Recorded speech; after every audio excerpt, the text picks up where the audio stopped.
I watched a guy at an auto parts store buy 4 cans of WD-40 in a funnel. 4 cans. And I asked him what the project was, and he told me, completely straight-faced, that his engine was making noise, so he was going to pour it in with the oil to quiet things down. He genuinely believed it. And that right there is the problem with this stuff, because that blue and yellow can is probably the single most misunderstood product in your entire garage. People treat it like it's magic. They spray it on everything, and about a third of the places they spray it are places where it does absolutely nothing, and a couple of them will cost you real money. So today we're going to sort this out. What that can is actually good for on a car, where it works better than anything else you own, and the 3 or 4 places you need to keep it far away from. Some of this is going to surprise you, because a few of these are things you've probably already done.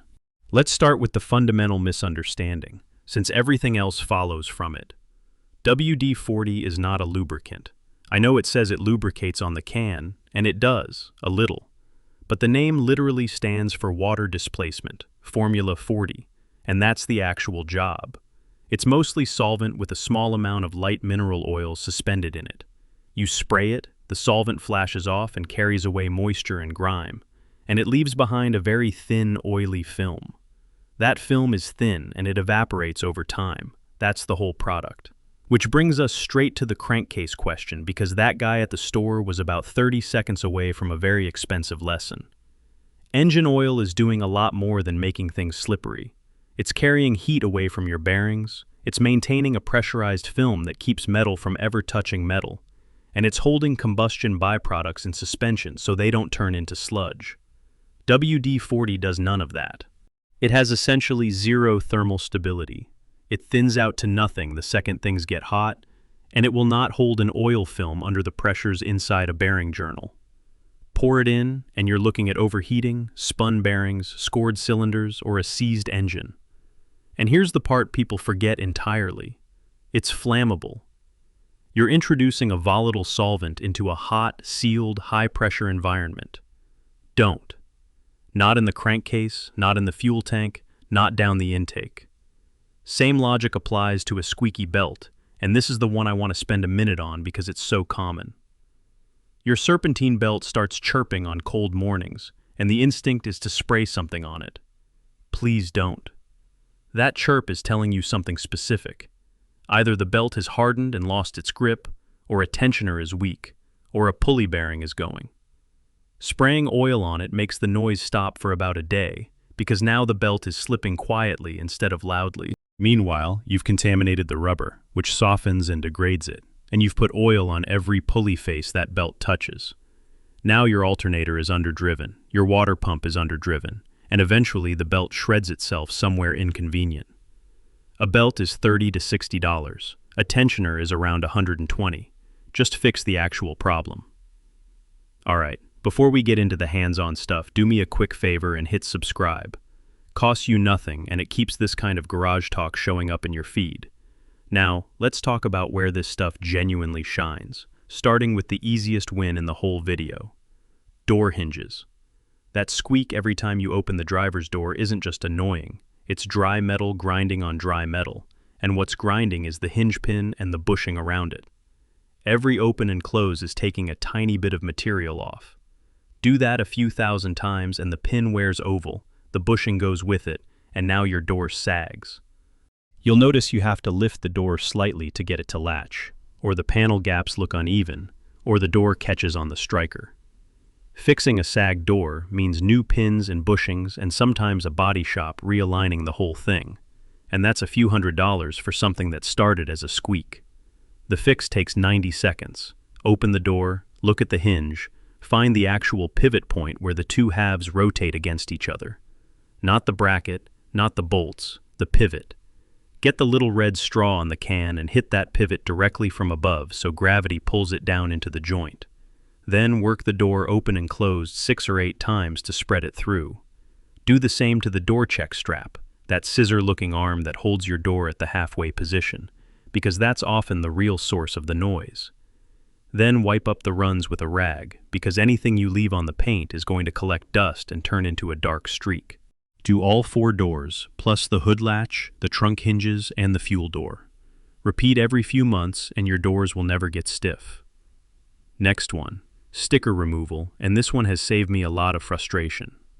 Old parking permits, faded dealer decals, that inspection sticker baked onto the glass, the emblem the previous owner glued to your trunk lid. People attack these with razor blades and fingernails and end up with scratched paint and a rectangle of adhesive that looks worse than the sticker did. Soak the sticker itself, not around it, and let it sit for 3 to 5 minutes. The solvent works its way through the paper or vinyl and gets underneath to the adhesive. Then lift one corner with your fingernail or a plastic trim tool and pull slowly at a low angle, almost parallel to the surface. Slow is the key. Fast tearing leaves adhesive behind.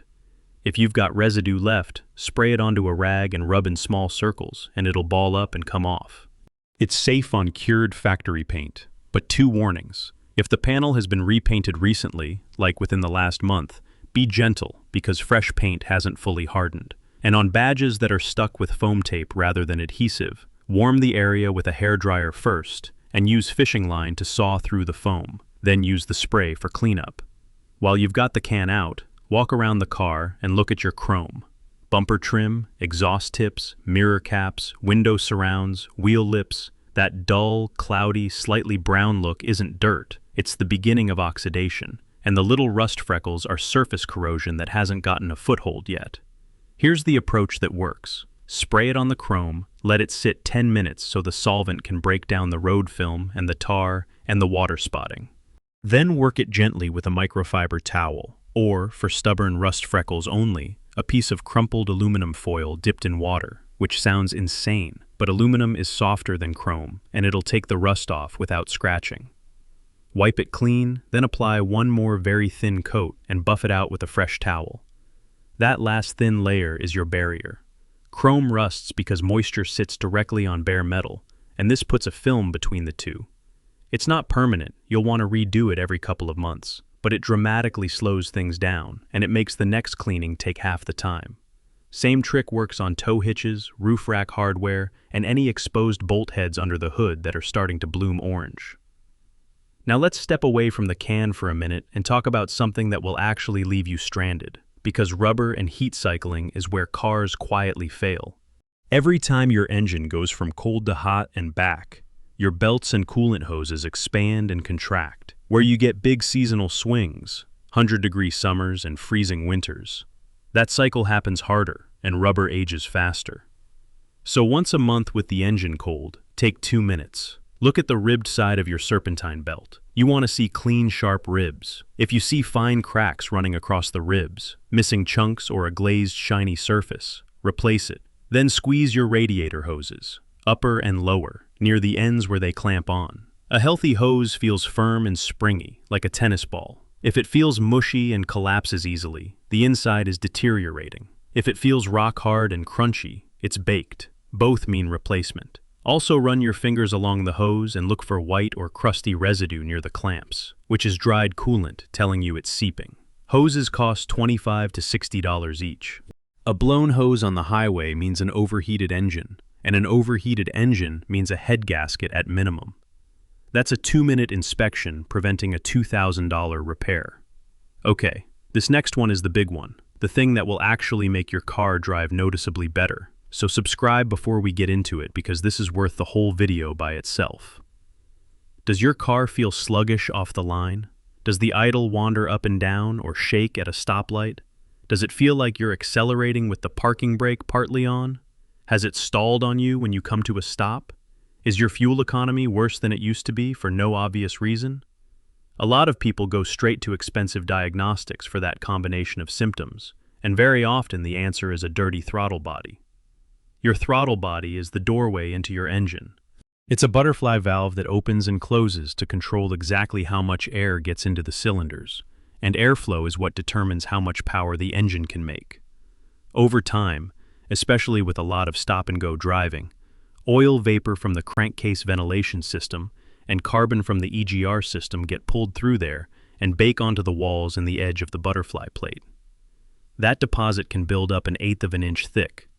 It restricts airflow, It changes the airflow pattern at small throttle openings, which is exactly where your idle lives, and it can bump fuel consumption up by 15 to 20%. Shops charge $140 to $200 for this. The can of throttle body cleaner is about $8. Here's how you do it. Engine off and cool. Open the hood and find the big rubber intake tube that runs from the air filter box to the engine. Loosen the clamp at the engine end with a screwdriver or a small socket.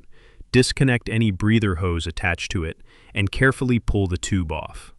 You're now looking straight into the throttle body, and you'll see the black gunk built up around the bore and on the plate. Spray the cleaner generously, let it soak about 30 seconds, then wipe with a clean lint-free rag. Repeat until the metal is shiny again, and get the backside of the plate too by reaching around it. Now the critical part. On modern cars, the throttle plate is electronically actuated. There's no cable to it.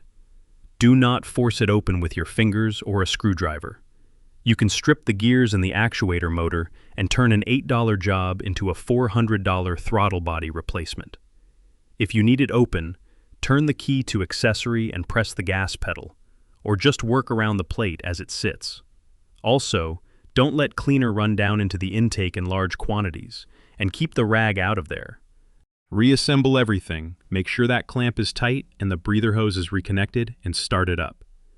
It'll idle rough and smoke a little for the first minute as the leftover cleaner burns off, and that's normal. Let it idle for 5 minutes. On some cars, the computer needs a short relearn period, so drive it gently for 10 miles and the idle will settle in. The difference is real. The throttle feels sharper, the idle smooths out, and that hesitation off the line usually disappears completely. One last thing while you're in that area, and this is a mistake I see constantly. Right after the air filter box, there's a small sensor with a wire plug. That's your mass airflow sensor. Do not clean it with WD-40, do not clean it with throttle body cleaner, and do not touch the element with anything. Inside, there's a tiny heated wire or film, and it's calibrated to a level of precision that leaves absolutely no room for an oil residue coating. Spray the wrong thing on it, and you'll get a check engine light, a rich or lean condition, and terrible drivability. If it genuinely needs cleaning, use MAF sensor cleaner specifically, which is a fast evaporating solvent that leaves zero residue, spray it from a distance, and let it air dry completely before reinstalling. Never wipe it. That's a $10 can preventing a $300 sensor. So let's tie it together. That can is a solvent and a water displacer, not a lubricant, so it never goes in your engine, your fuel tank, or on your belts. Where it's brilliant is hinges, latches, sticker and adhesive removal, and cleaning and protecting chrome and bare metal. Check your belts and hoses once a month with the engine cold, because rubber dies quietly and takes your engine with it. Clean your throttle body if the car feels lazy or the idle wanders, and keep your hands off the electronic plate. And leave the mass airflow sensor alone unless you've got the right cleaner for it. Now I want to hear from you. Drop a comment and tell me what you're driving, how many miles are on it, and what it's doing that it shouldn't be. If you've got a stored code, throw the number down there. If your idle is hunting or your mileage suddenly dropped, describe it. I read them and I answer, and half the time somebody else in the comments has already fixed the exact same thing on the exact same car. And if this saved you a trip to the shop today, hit subscribe so you catch the next one. Go check your belts before you forget, and I'll see you in the next video.